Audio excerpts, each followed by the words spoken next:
हरे कृष्णा। दोस्तों, आज मैं आपको बताता हूँ कि भगवान ना हमसे खुश कैसे होते हैं। हम बहुत ज़्यादा तीर्थ यात्रा करते हैं, उपवास करते हैं या पूजा पाठ करते हैं, तब भगवान हमसे खुश होते हैं कि हम ऐसा क्या करें जिससे भगवान हमें खुश होते हैं। तो मैं आपको बताता हूँ, वीडियो के लास्ट तक मेरे साथ बने रहिएगा कि भगवान को खुश करने का ना बहुत आसान तरीका है। उसके लिए हमको बहुत ज़्यादा मेहनत करने की ज़रूरत नहीं है। हमको उसके लिए क्या करना है, हमारे भाव अच्छे रखना है। हमें कभी भी किसी के बारे में बुरा नहीं बोलना है। नहीं तो आप कितनी भी पूजा पाठ कर लीजिए, आप पूरा दिन पूजा पाठ कर रहे हैं और लास्ट के 10 मिनट में पूजा पाठ से उठे नहीं, किसी की बुराई शुरू कर दी है, आपका पूजा पाठ पूरा जीरो। आपके पास कुछ चीजें हैं, जैसे कि आपके पास मान लेते हैं आपके पास गाड़ी है, आपका पड़ोसी मांगने आया, आप उसे दे नहीं रहे हैं, तो फिर भगवान आपकी पूजा पाठ सुन लेंगे? अगर आपकी चीज है, अगर आप दे सकते हैं, आपको देने से उस चीज का कोई नुकसान नहीं होगा, तो दीजिए। आपको नियति, प्रकृति तब आपको भी अपने पास की चीजें आपको देती है। अगर आपको जो चीजें मिल गई है उसको आप समेट के अपने पास रख लेंगे, तो कभी आपको ऐसी चीजें नहीं देगी जो प्रकृति आपके लिए रखी है ना देने के लिए, कि मैं इसको कुछ देना चाहती हूँ, इसको मैं बड़ा घर देना चाहती हूँ, इसको मैं बड़ी गाड़ी देना चाहती हूँ, इसको मैं ढेर सारा पैसा रुपया देना चाहता हूँ। लेकिन आप क्या कर रहे हैं ना, आप छोटे में अपने आप को समेट लिए हैं। ये घर मेरा है, ये गाड़ी मेरी है, ये जमीन मेरा है, ये सोना मेरा है, इस खाने पीने की चीजें मेरी है। तो भगवान फिर आपको और चीजें नहीं देगा। आप समझिए इस बात को, मेरी बात को समझिए आप, कि हमको भगवान को खुश करने के लिए क्या करना पड़ेगा। बहुत मेहनत नहीं करना पड़ा है। जैसे कहते हैं ना कि आपके कर्म अच्छे होने चाहिए, तो ये हमारे कर्म ही हैं जो हमें भगवान से बांध के रखते हैं। फिर हमारे पास ना वो सारी चीजें आने लगती है। छोटी मोटी चीजों की वजह से ही भगवान खुश होते हैं। भगवान के लिए बहुत पहाड़ चढ़ने की जरूरत नहीं है। भगवान को पाने के लिए पहाड़ चढ़ने की जरूरत नहीं है। आपको भगवान को पाने के लिए क्या करना है, जैसे कि मान लेते हैं मेरा छोटा भाई है, उसकी बीवी, उसके बच्चे। अब मेरा लड़का काजू बादाम खा रहा है, और उसी वक्त मेरे भाई का लड़का आ गया घर के अंदर। अब जैसे ही मेरे भाई का लड़का आया, तो मैं देखूं मेरी बीवी को, अरे अरे मेरे भाई का लड़का आ रहा है, काम करो, काजू बादाम हटाओ, काजू बादाम हटाओ, नहीं तो देख लिया उसको देना पड़ेगा। अब इसके बाद में भगवान से क्या मांग रहा हूँ, भगवान मुझे गाड़ी चाहिए। अब बताओ, 4 काजू बादाम में मेरी नियत भगवान को दिख नहीं गई? वो तो त्रिकालदर्शी, वो तो हर समय हर टाइम हर जगह पे है। वो दिख नहीं रही कि देखो 4 काजू बादाम बजा रहा है, अपने ही भतीजे से 4 काजू बादाम बचा रहा है। तो फिर मुझे और चीजें कैसे देंगे? तो समझिए इस बात को, हमको ना ये सब छोटी छोटी चीजें हमेशा हमारी भगवान परीक्षा ले रहे होते हैं। उस बच्चे के रूप में आके भगवान हमारी परीक्षा ले रहे होते हैं कि मुझे इसको और चीजें देनी है। देख तो लू पहले, तैयार हुआ है कि नहीं हुआ है किसी भी चीज के लिए। अब मैं पहले ही, नहीं भाई छुपा, मैं चार। और इस तरह के जो लोग होते हैं ना, समझिए आप बहुत बड़ा नुकसान कर रहे होते हैं अपने पति का, या फिर कोई घर वाला कोई भी कर रहा है, आप उसको रोकिए। कमाने वाला अगर एक मेंबर है ना, उसके पास जो पैसे आते हैं कभी भी उसके मेहनत से नहीं आते। अगर वो खुद से मेहनत करे कितना आएगा?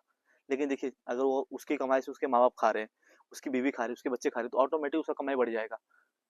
और जहां उन लोगों ने कोई बुरे काम किए, जिससे उनका कर्म खराब हुआ, तो इसकी कमाई कम हो जाएगी। जिस तरह से उन लोग के आने की वजह से इसकी कमाई बढ़ती है सामने वाले आदमी की, तो उसी तरह उनके कर्म से भी कमाई घट जाती है। तो अगर आपकी बीवी या फिर आपके घर वाले कोई भी ऐसे कुछ काम करते हैं जो पता है कि ये नहीं धर्म के विरुद्ध है, कर्म के विरुद्ध है, तो उनको समझाइए कि मत करिए। भाई आप लोग तो कमा नहीं रहे, कमाने वाला मैं हूँ, आपके इसके वजह से मेरे पास पैसे नहीं आएंगे। क्योंकि आपके पास पैसे किसके कर्म के आते हैं, किसके भाग्य से आते हैं, आपको नहीं पता है। तो इस बात को समझिए। अगर जैसे मेरी बीवी है, अब मेरी बीवी ऐसे काम कर रही है, तो मुझे उसको समझाना पड़ेगा कि नहीं आप ऐसा मत करिए, नहीं तो मेरे भाग्य खराब हो जाएंगे। आप मेरी धर्म पत्नी हो, आपका मेरा भाग्य जुड़ चुका है, तो मुझे समझाना पड़ेगा कि आप ऐसा काम मत करिए। मेरे पास आज 2 पैसे आ रहे हैं, आपके आने के बाद 4 आने लगे, आप ऐसा कर्म करोगी, बचाने लगोगी, तो मेरे पास जो आ रहे थे वो भी बंद हो जाएंगे। तो ये सब छोटी छोटी चीजें हैं, हमको जो भगवान से बांधती है ना, ये सब छोटी छोटी चीजें हैं। इस बात को समझिए आप। हमको यही सब करना है। भगवान को खुश करने के लिए दिन रात बैठ के पूजा पाठ करने की जरूरत नहीं है। ये छोटी छोटी चीजें, हमें कभी किसी का बुरा नहीं बोलना है।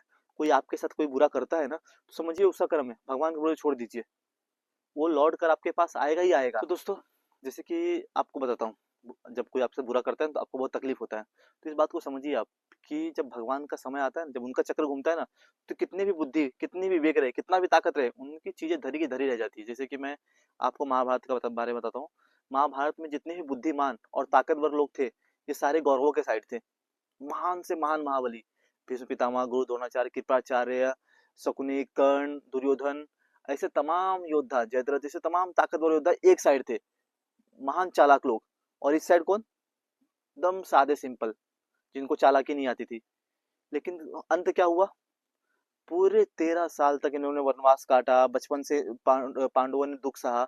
13 साल तक वनवास, एक वर्ष का अज्ञातवास, ये सब करने के बाद मात्र 18 दिन में भगवान ने फैसला कर दिया कि राजा कौन बनेगा। सिर्फ 18 दिन में इनका वो सारा जो तकलीफ था ना, उसका निवारण 18 दिन में कर दिया। तो इस बात को समझिए आप कि जो व्यक्ति को लगता है ना कि मैं बहुत ताकतवर हूँ, मैं बहुत बुद्धिमान हूँ, मेरा कोई क्या बिगाड़ लेगा, तो बात को कोई आपका कुछ नहीं बिगाड़ सकता।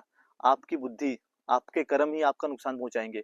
समय ऐसा आएगा ना कि आप खुद ही ऐसा फैसला कर लोगे कि जैसे हम लोग भी देखते हैं, जैसे हम हमारे आसपास भी ऐसा होता है कि कोई बहुत समझदार आदमी है, बहुत समझदार आदमी है, लेकिन वो ऐसे फैसले ले लेता है, गलत फैसले ले लेता है कि हम लोग को भी आश्चर्य होता है, अरे यार इतना समझदार आदमी ऐसा फैसला कैसे ले लिया। तो उससे फैसला लिवाया जाता है क्योंकि उसका समय आ चुका होता है।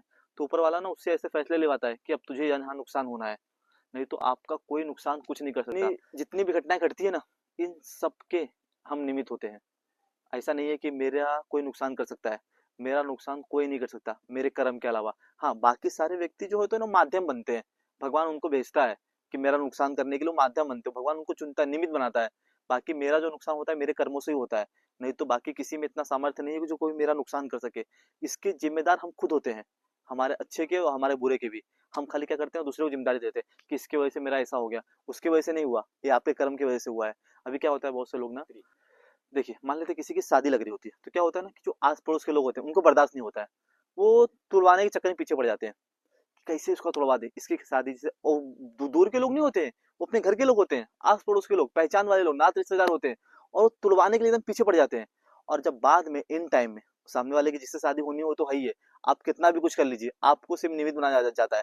लेकिन आप इस मामले में अपनी चेतना है, अपनी बुद्धि खोले रखिए कि आपको कोई भी बुरे काम में नहीं घुसना है। लेकिन क्या करते हैं लोग, घुसते रहते हैं जानबूझकर कि मैं इसकी शादी तोड़वा देता हूँ, इसकी शादी तोड़वा देता हूँ, और जब शादी तोड़वा देते हैं किसी का भूले भटके, और इन टाइम आगे चलकर 10 साल 20 साल बाद जब उनकी बेटी की शादी होने वाली होती है और फिर ऐसी घटना फिर घटती है, तब उनको समझ में आता है कि अरे यार हम लोग ने क्या गलत किया, मैंने किसी का कोई नुकसान नहीं किया, उनकी बेटी की जॉब नहीं लग रही है, आदमी का काम धंधा नहीं चल रहा है, और उनको समझ में नहीं आता है कि बताओ कि मेरे साथ नुकसान कैसे हुआ।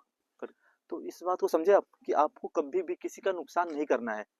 आपसे कोई पूछने आता है, जैसे कि मान लीजिए मेरे से किसी की शादी लगी है, मेरा मैं उस किसी का पड़ोसी हूँ, मुझसे पूछने आया कि भाई वो लड़का कैसा है, बहुत अच्छा है। अगर मैं उसके बारे में जानता हूँ तो अच्छा ही बताऊं, और नहीं जानता हूँ तो बुरा तो नहीं बता सकता मैं कि नहीं भैया मैं नहीं जानता, मैं नया आया हूँ।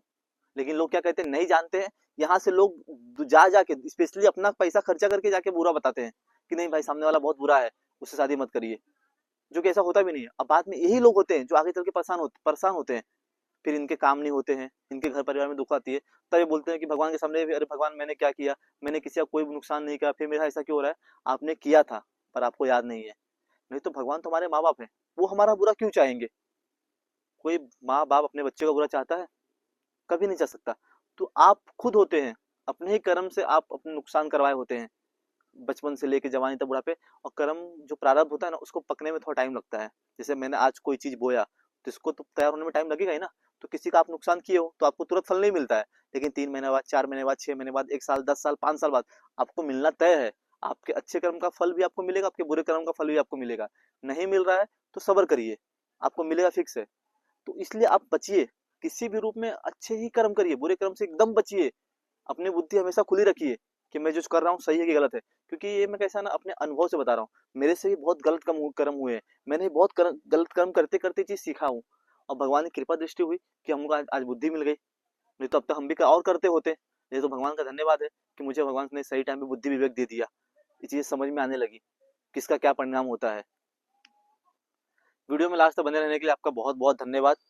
वीडियो पसंद आई हो तो लाइक एंड सब्सक्राइब कीजिए, शेयर करिए। और इसी तरह के कोई भी आपको मन में डाउट आ रहा है, क्वेश्चन है, तो कमेंट करिए, मैं उसका जवाब आपको दूंगा। और आपको इस चैनल पर आपको प्रारब्ध, संचित कर्म, क्रियामान कर्म, भगवत आध्यात्मिक ज्ञाने, इस लॉ ऑफ अट्रैक्शन के बारे में आपको सीखने को मिलेगा। तो चैनल सब्सक्राइब करके रखिए, आपको लॉ ऑफ अट्रैक्शन, आध्यात्मिक, ये सारी चीज़ों का मैं आपको मिश्रण सिखाता रहूँगा आपको। आपका बहुत बहुत धन्यवाद।